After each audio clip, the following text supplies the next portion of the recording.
Hi there, I'm David and you're joining me at the front of our Coventry data centre. Now we've come outside today as we have an exciting announcement to tell you about that we're starting to have solar panels installed onto the roof of our data hall.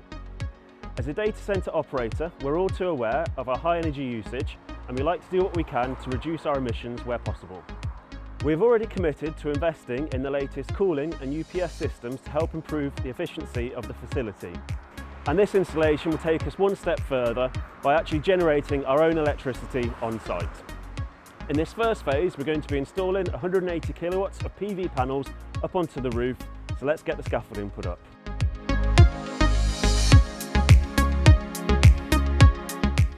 Now that the scaffolders have made the roof safe to work on, we have started to take delivery of the panels and can get them installed up onto the roof.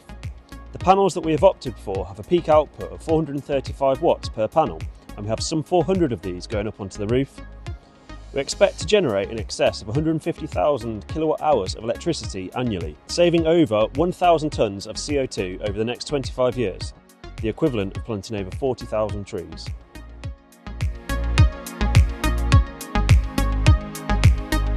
Now that we're up on the roof, you can see the full extent of the solar installation. South is behind me and these panels have been installed in an east-west layout, meaning we get a good level of energy generation throughout the day.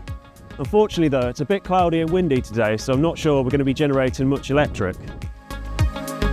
It's worth noting that each of these solar panels weighs about 20 kilos. As we've got 400 panels up here, there's around 8 tonnes of weight that's been added to our roof. So if you're thinking about doing your own solar installation, it's worth getting your roof checked out from a structural engineer first to make sure it will hold the weight. So unlike a typical home setup, we have no batteries in this installation. Anything that we can generate is used downstairs in the data centre.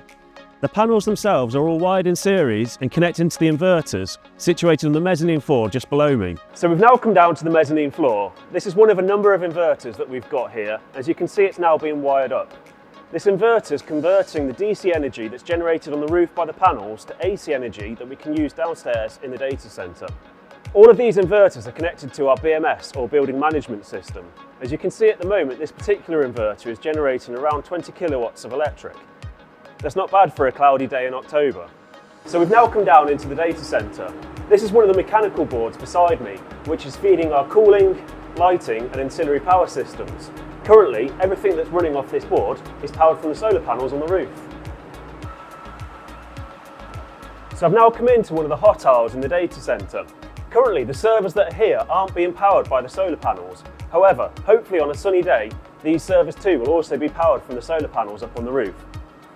In our next video, we're going to look at the generators and UPS systems that can be used to power the data centre in the event of a mains power failure. So join us then, and thanks for watching.